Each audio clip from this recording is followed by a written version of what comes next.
Kasusnya naik ke penyidikan Presiden ACT kembali diperiksa untuk kelima kali. 69 delegasi negara G20 hadiri pertemuan Menteri Keuangan dan Bank Sentral di Bali.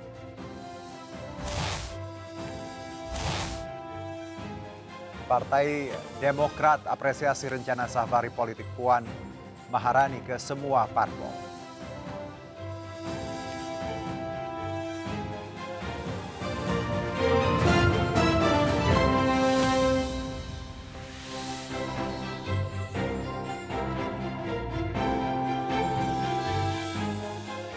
Ya, halo pemirsa, krisis yang melanda Sri Lanka menjadi ancaman nyata bagi negara berkembang. Presiden Joko Widodo pun meminta agar jajaran menteri bekerja keras guna menghindari keterpurukan ekonomi. Saya Herjuno Syaputra, Anda menyaksikan MNC News Now.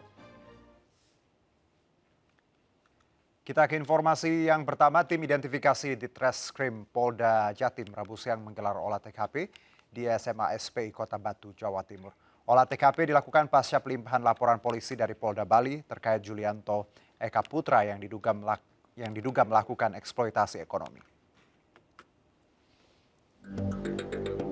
7 mobil termasuk salah satunya mobil Inavis Polda Jawa Timur tiba di SMA SPI Jalan Raya Pandan Rejo, Kota Batu, Jawa Timur Rabu pagi. Kedatangan tim identifikasi di Treskrim Polda Jawa Timur untuk menggelar olah tempat kejadian perkara limpahan laporan kasus dari Polda Bali atas laporan dugaan eksploitasi ekonomi dengan terlapor Julianto Eka Putra.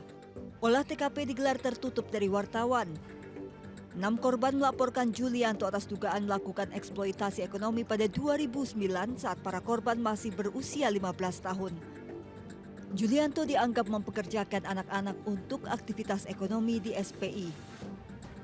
Menindaklanjuti limpahan laporan polisi dari Polda Bali terkait adanya dugaan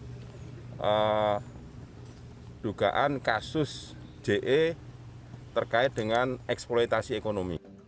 Sebelumnya Julianto Eka Putra, motivator sekaligus pemilik sekolah SPI, disorot lantaran tetap melenggang bebas dan tidak ditahan meski sudah berstatus terdakwa dan menjalani 19 kali sidang. Hakim beralasan yang dapat menentukan penahanan terdakwa adalah majelis hakim. Hingga akhirnya tim Kejaksaan Negeri Kota Batu dan Kejaksaan Tinggi Jawa Timur menjemput paksa Julianto 11 Juli dari rumahnya di Citraland, Surabaya dan dijebloskan ke Lapas Lowokwaru, Malang. Dari Kota Batu, Jawa Timur, Dedi Irwansyah, iNews melaporkan. Ya, tidak hanya terjerat kasus kekerasan seksual, pemilik sekolah SPI Batu, Jawa Timur, Julianto Eka Putra kembali terjerat kasus baru dugaan eksploitasi ekonomi. Polda Bali melimpahkan kasus tersebut ke Polda Jawa Timur.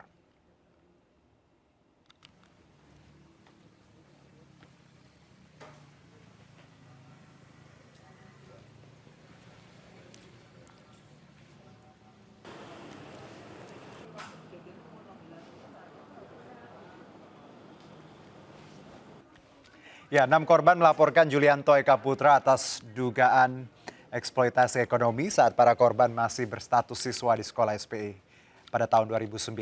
Dalam laporan korban, Julianto diduga mempekerjakan anak-anak di berbagai sektor ekonomi, mulai dari mendirikan bangunan hingga melakukan kegiatan ekonomi lainnya. Kasus tersebut dilaporkan pada bulan April, namun karena delik perkara dilakukan di Kota Batu, maka dilimpahkan ke Mapolda Jawa Timur.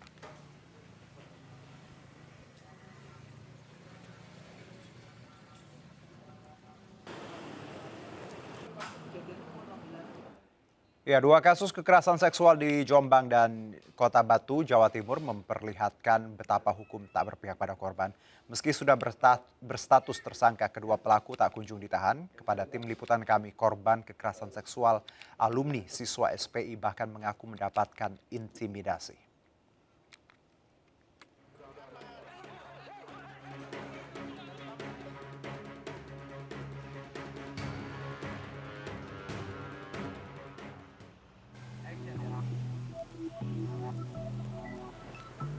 Tujuh bulan pasca disahkannya Undang-Undang Tindak Pidana Kekerasan Seksual, lagi-lagi muncul kasus kejahatan seksual. Banyak kasus kejahatan seksual dengan korban anak-anak. Ironisnya, para predator seksual ini justru mengincar korbannya di tempat anak-anak seharusnya mendapatkan perlindungan. salah satunya di lembaga pendidikan. Indonesia darurat kekerasan seksual.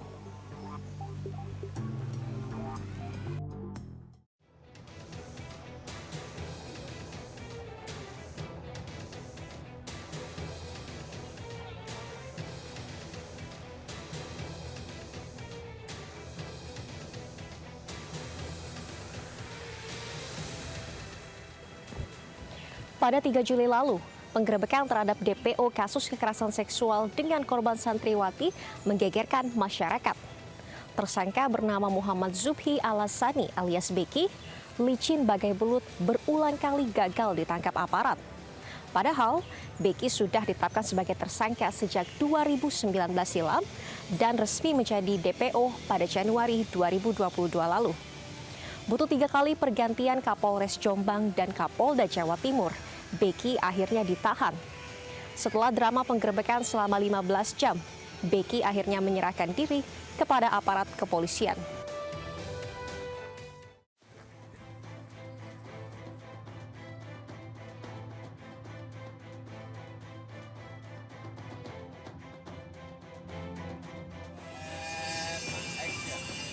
Tak hanya Beki, predator seksual juga mengincar siswi di SMA SPI Kota Malang, Jawa Timur. Pelaku bernama Julianto Eka, yang dikenal sebagai motivator yang justru tega melakukan pelecehan seksual terhadap siswi-siswinya. Sempat bebas berkeliaran meski berstatus tersangka, Julianto Eka akhirnya dijemput paksa 11 Juli lalu oleh tim dari Kejaksaan Negeri Kota Batu dan Kejaksaan Tinggi Jawa Timur. Julianto dijemput paksa dari rumahnya dan langsung dijebloskan ke Lapas Lowokwari, Malang, Jawa Timur. Melihat kasus di Jombang dan Kota Batu, hukum seolah tak berpihak pada korban kekerasan seksual. Para pelaku masih dapat melenggang bebas, meskipun sudah ditetapkan sebagai tersangka.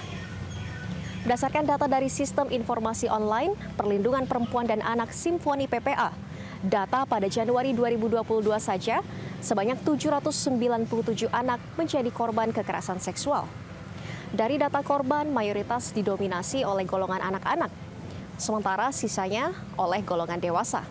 Sementara itu kalau melihat jumlah dari pelaku kekerasan seksual, mayoritas justru didominasi oleh golongan dewasa sebanyak 80%, sementara sisanya golongan anak-anak. Ironisnya, anak-anak ini justru mendapatkan kekerasan seksual di tempat mereka seharusnya mendapatkan perlindungan, salah satunya di sekolah. Relasi kekuasaan yang dimiliki pelaku justru menjadi alat bagi mereka untuk dapat memperdaya dan mengincar para korbannya.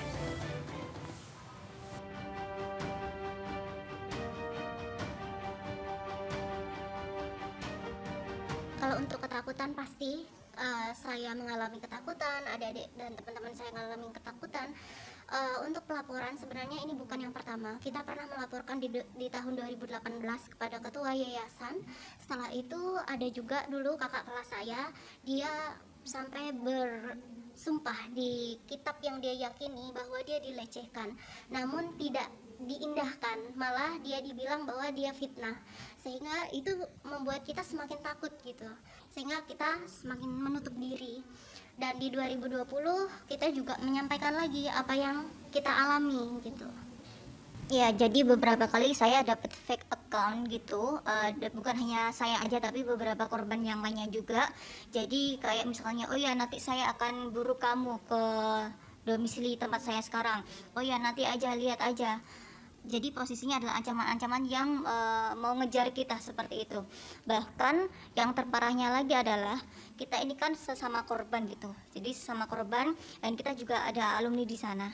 Nah, teman saya yang ada di dalam perkumpulan kami sekarang ini itu ada yang berkhianat, posisinya seperti itu, dan saya sangat kecewa sekali, saya sangat betul-betul sedih sekali melihatnya karena ternyata selama ini dia mengumpulkan banyak informasi terhadap apa yang kami lakukan. Padahal kami takut, kami korban, kami takut, kami ingin memperjuangkan ini. Ternyata dia sekarang membela terdakwa ini, si J ini, bahkan hadir di pengadilan dan memutarbalikkan fakta yang itu semua adalah palsu seperti itu. Adik-adik saya yang masih ada di dalam, kami semua tidak ada niatan untuk merusak apapun menghancurkan sekolah itu. Tidak, kami sangat mencintai sekolah itu. Itulah kenapa kami melakukan hal ini, supaya adik-adik tidak merasakan seperti apa yang kakak rasakan tentang kejahatan seksual, eksploitasi ekonomi, dan kekerasan fisik.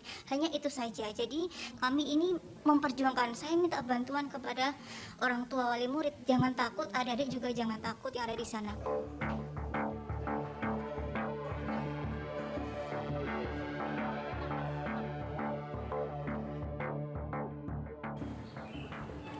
Komnas Perlindungan Anak mengawal kasus ini sejak awal dan melaporkan ke Polda Jawa Timur pada Mei 2021 lalu. Namun dugaan sementara, Komnas Perlindungan Anak menemukan indikasi kekerasan seksual di SMA SPI sudah terjadi sejak dahulu kala. Lantas mengapa anak-anak korban kekerasan seksual ini baru berani untuk melaporkan kepada pihak berwajib pada 2021? Nah, sayangnya kita menunggu sampai 19 kali persidangan. Itu yang membuat kita kecil hati dan terasa sedih karena banyak orang masyarakat juga membiarkan korban kesendirian seolah-olah itu persoalan pribadi, ya. Dan dikonstruksi seolah-olah korban ini adalah perempuan nakal, perempuan yang tidak tahu diuntung karena sudah disekolahkan di situ kok nggak mengucapkan terima kasih dan sebagainya. Seperti itu. Jadi itulah prosesnya sehingga kita terus berteriak, Mbak. Terus berteriak bahwa kita yakini bahwa ini adalah satu keadaan yang buruk dalam penegakan hukum.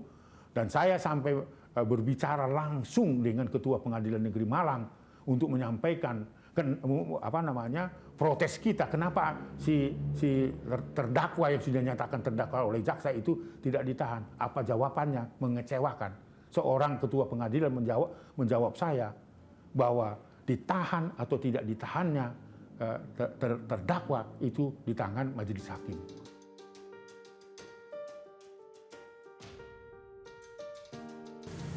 Berulangnya kasus kekerasan seksual di Indonesia menjadi bukti Indonesia darurat kekerasan seksual. Padahal, Undang-Undang Tindak Pidana Kekerasan Seksual yang seharusnya menjadi payung hukum bagi korban kejahatan seksual sudah disahkan oleh Dewan Perwakilan Rakyat. Namun nampaknya UU TPKS tidak dapat menjadi payung hukum jika aparat penegak hukum tidak mengedepankan empati mereka kepada korban kejahatan seksual. Saya Nadia Valeri bersama juru kamera Muhammad Faisal. Sampai jumpa. Baik, kita ke kasus lain. Pemirsa, mantan Menteri Pemuda dan Olahraga Roy Suryo kembali memenuhi panggilan penyidik Polda Metro Jaya hari ini. Kedatangan Roy kali ini berkapasitas sebagai terlapor dalam kasus dugaan penistaan agama atas unggahan meme stupa Candi Borobudur yang diedit mirip wajah Presiden Joko Widodo. Roy tiba di gedung Ditreskrimsus Polda Metro Jaya sekitar pukul 10 siang tadi. Kabid Humas Polda Metro Jaya Kombes Endra Zulfan mengatakan Roy diperiksa sebagai terlapor oleh pelapor atas nama Kurniawan Santoso. Namun status Roy Suryo saat ini masih sebagai saksi. Seperti diketahui ada 2 laporan terhadap Roy Suryo terkait dengan postingan meme stupa Candi Borobudur yang diedit mirip Jokowi melalui akun Twitter yang sudah naik ke tingkat penyidikan.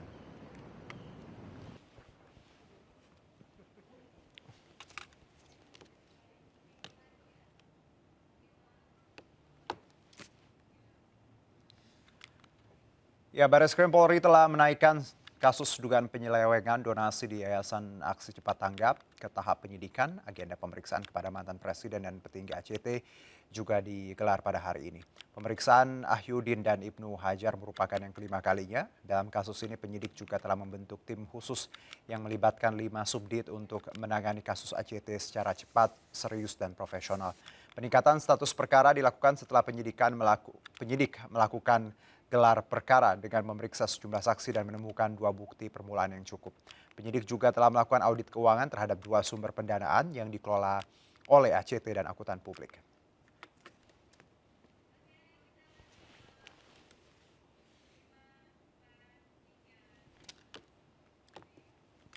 Ya, kita akan pantau langsung seperti apa jalannya perkembangan kasus penyelewengan dana oleh Lembaga Filantropi ACT. Sudah ada rekan Mahathir Muhammad di Gedung Barreskrim Polri Jakarta. Mahathir, silakan dengan laporan terbaru terkait ini.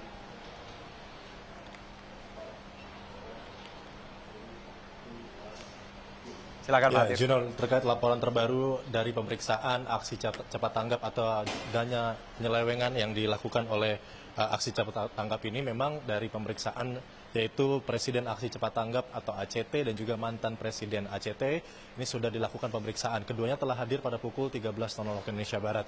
Dan sebelumnya ini untuk mantan Presiden ACT yaitu Ahyudin sudah dipanggil pada pukul 13.00 waktu Indonesia Barat, dan Presiden ACT ini yaitu Ibnu Hajar sudah juga tiba di Baris Krim Polri pada pukul 14.00 waktu Indonesia Barat. Ini adalah kali kelimanya keduanya diperiksa di Baris Krim Polri sejak Jumat lalu, berarti kurang lebih sudah menjalani pemeriksaan hingga 1 minggu lamanya. Dan pemeriksaan pun memang tadi masih dilakukan, kami jadi dari Awak Media juga masih menunggu proses pemeriksaan. Dan kalau memang dari pihak Baris Krim Polri belum memberikan keterangan resmi kepada kami mengenai apakah hasil penyelidikan dari pemeriksaan dari Presiden ACT dan juga mantan Presiden ACT. Dan sebelumnya juga Baris Krim Polri juga akan memanggil dari senior Vice President Operator Global Islamic yaitu Haryana Hermain yang akan dipanggil di Baris Krim Polri. Dan saat ini pun masih dari Baris Krim Polri masih akan membentuk tim atau 5 subdit yang tergabung dari beberapa subdit, yaitu salah satu Direktorat Tindak Pidana Ekonomi khusus yang masih akan menyelidiki dari kasus penyelewengan dana yang dilakukan oleh pihak ACT. Namun di lain pihak, dari mantan Presiden ACT yaitu Ahyudin menyampaikan kepada awak media pada kemarin sebenarnya dirinya siap menjadi tameng atau juga bisa menjadi yang membela dari ACT agar ACT tetap berlanjut dan dipercayai oleh sejumlah masyarakat. Seperti itu, Jono. Kembali ke studio. Terima kasih atas laporan Anda langsung dari Baris Krim Polri Jakarta. Selamat bertugas kembali. Informasi lainnya akan kami hadirkan usai jeda berikut, tetap di MNC News.